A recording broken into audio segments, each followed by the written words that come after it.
Bonjour à toutes et tous les amis, bienvenue pour cette nouvelle vidéo, les 5 enseignements à retenir de ce qui s'est passé hier. Je sais que beaucoup d'entre vous m'ont demandé de faire 10 enseignements ce soir, mais tranquille.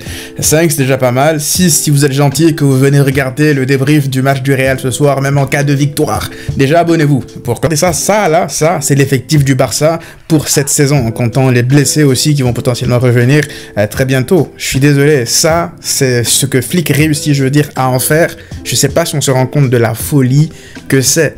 Parce que cet effectif, à titre personnel, c'est pas possible de compétir sur tous les tableaux avec ce groupe-là. T'as besoin de recruter en hiver, t'as besoin de rajouter des joueurs. Parce que là, on a vu ce qu'on a vu hier, c'était exceptionnel, mais c'était quasiment avec l'équipe type, quasiment. Mais là, s'il y a 1, 2, 3 blessés, parce qu'on sait que le Barça ne va jamais échapper avec les blessures, que ce soit avec les trêves internationales et tout, vous pensez que cet effectif-là, il y aura assez de monde pour remplacer quantitativement et qualitativement les joueurs qui sont là, titulaires?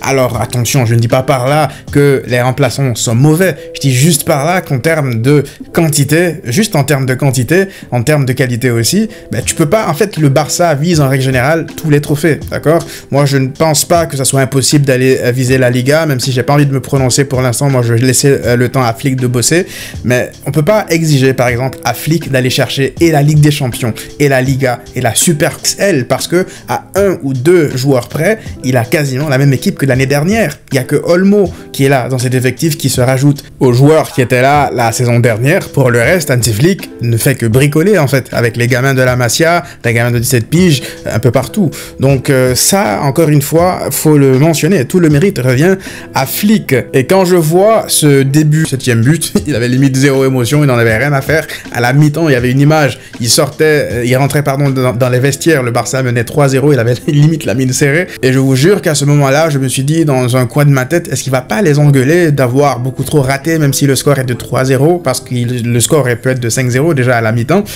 Et au retour des vestiaires, je vois quoi? Je vois les joueurs du Barça se regrouper, de faire le discours de motivation en sortie de vestiaire autour de Lewandowski, comme s'ils étaient menés en fait, ou alors comme si le score était de 0-0. La motivation là, ils s'encourageaient, allez, ils se tapaient je dis wow, doucement. Résultat, ils t'en mettent 4 derrière en deuxième période. Sur le but de Rafinha, on voit une contre-attaque lorsque Lamine Yamal élimine quasiment toute l'équipe de Valladolid. C'est sur un corner que le Barça concède.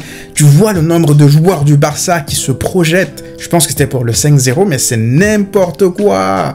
Flick est en train de créer une équipe de psychopathes, en fait. Là, si ça continue comme ça, encore le match avec des buts justement en transition, 3-0. Mais en fait, ça résultait de quoi tout ça? C'est parce que ça faisait maintenant pas mal de semaines que le Barça galérait face aux équipes qui venaient les chercher haut, avec le pressing haut, le Barça avait du mal à sortir les ballons, et donc des équipes comme Retafe, on parle de Retafe, ont commencé à se dire que, en fait, vu que toutes les autres équipes viennent les embêter en exerçant un pressing haut, mais nous aussi on va faire exactement la même chose pour les embêter. On parle de Retafe encore une fois.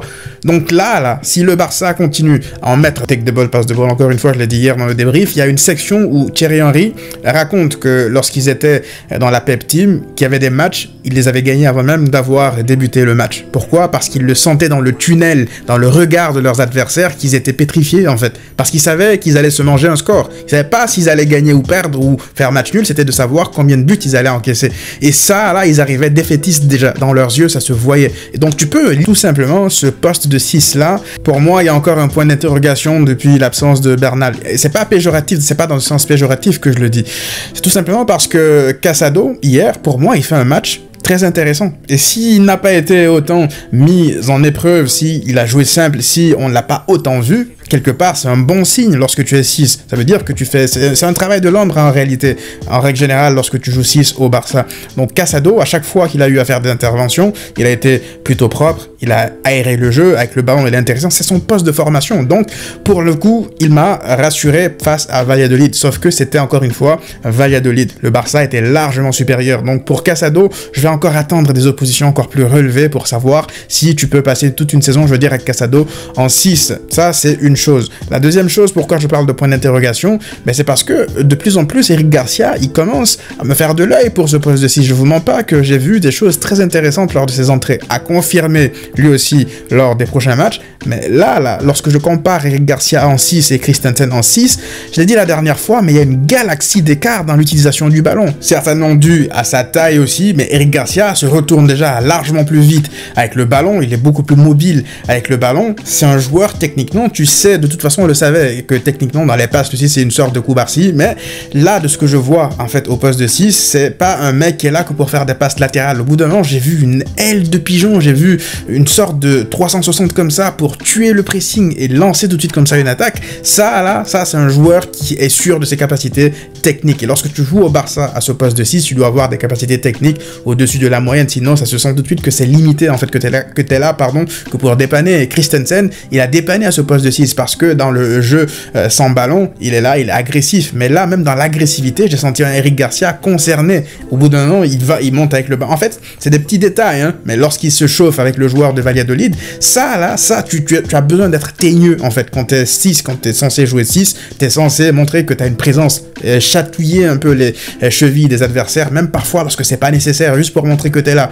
Et ça, je le vois chez lui. Maintenant, encore une fois, à confirmer, mais là, c'est peut-être que nos problèmes de 6 pour cette saison, peut-être que ça peut tenir, mais trop tôt encore une fois pour en parler, parce que c'est trop peu comme échantillon, mais les petits échantillons que je vois là, j'ai envie d'en voir, je veux dire, davantage. Maintenant, derrière, Frenkie de Jong, quid de Frenkie de Jong? Est-ce qu'il reviendra pour occuper ce poste de 6 comme titulaire dans la tête de Hansi Flick? Moi, je pense que Frenkie de Jong est capable de revenir à un très bon niveau sous Hansi Flick, parce qu'on voit, Hansi Flick l'a dit la dernière fois pour le poste de 6, c'est eux qui disent aux joueurs quoi faire, comment se positionner, dans quelle zone il doit être. Il a dit qu'il avait besoin d'un joueur beaucoup plus fixe. Là, il a demandé à Casado de rester là. D'habitude, on voit Casado feu un peu partout, mais là, on a vu Casado beaucoup plus fixe à ce poste de numéro 6. Donc, je pense que c'est pas impossible de voir Frenkie de Jong aussi à ce poste de 6, même si je pense que ses qualités sont meilleures, un peu plus libres. Mais bon, on verra quand il sera de retour. Mais voilà, le poste de 6, je voulais en parler.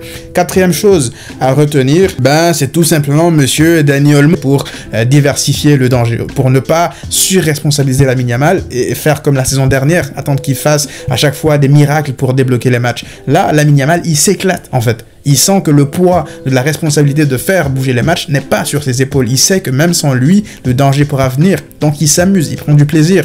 Et ça me convient comme ça. On voit le danger lorsque Lamine Yamal s'associe avec Dani Olmo, lorsque Dani Olmo s'associe avec Rafinha à gauche, lorsqu'il s'associe avec Lewandowski. Il n'hésite pas à trouver ses partenaires dans les petits espaces quand il s'associe simplement à Lewandowski. Pourquoi? Parce que Dani Olmo, ça sera son Thomas Müller en fait. Pour ceux qui regardaient le Bayern de Flick, le Bayern d'ailleurs tout court, lorsque Thomas Müller et Lewandowski jouent ensemble, je pense que vous vous rendez pas compte à quel point Thomas Müller soulageait Lewandowski.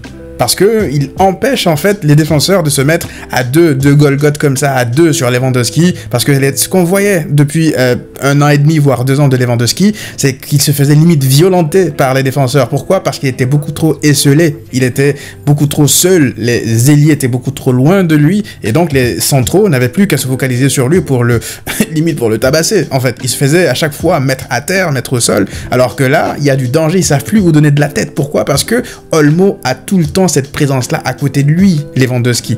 Soit il combine entre les deux, soit Olmo fait de fausses pistes pour libérer Lewandowski, ou alors il lui donne tout simplement des ballons de but. Et je pense qu'il va bénéficier de ça. Et s'il se gère encore une fois Lewandowski, il va marquer énormément de buts grâce juste au déplacement et au fait que Olmo gravite autour de lui. J'ai hâte de voir comment ça va évoluer durant cette saison. On avance avec le 5e et dernier point de ces enseignements.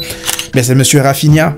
Encore une fois, Rafinha, on en a parlé hier dans le débrief, mais Rafinha, je suis désolé, ça là, il mérite absolument tout ce qui lui arrive. Parce que quelqu'un m'a dit encore une fois, hier d'ailleurs je l'ai épinglé dans les commentaires de ma vidéo YouTube, lorsque Dembélé est parti, qu'est-ce que je vous disais en fait dans la vidéo? Je vous disais que j'espère de tout mon cœur que Rafinha réussira à enfin prendre son envol et bénéficier du départ de Dembélé. Parce que là, Dembélé, il n'est pas parti en nous libérant que Lamine Yamal, il est parti en nous libérant et Lamine Yamal et le vrai potentiel de Rafinha. Parce que si Dembélé était là et que Xavi était toujours là, Xavi, il ne voyait pas Rafinha comme Dembélé. Hein. Ça, on le savait que Xavi, j'espère que vous serez là, même si, allez, tout va bien au Barça, vous n'avez pas de raison de ne pas être là, même s'il gagne. Donc j'espère que vous serez là. On se donne donc rendez-vous juste après Real contre Betis, en sachant que Vitor Roque aussi va certainement jouer. Donc voilà les amis, prenez tous soin de vous et à très vite.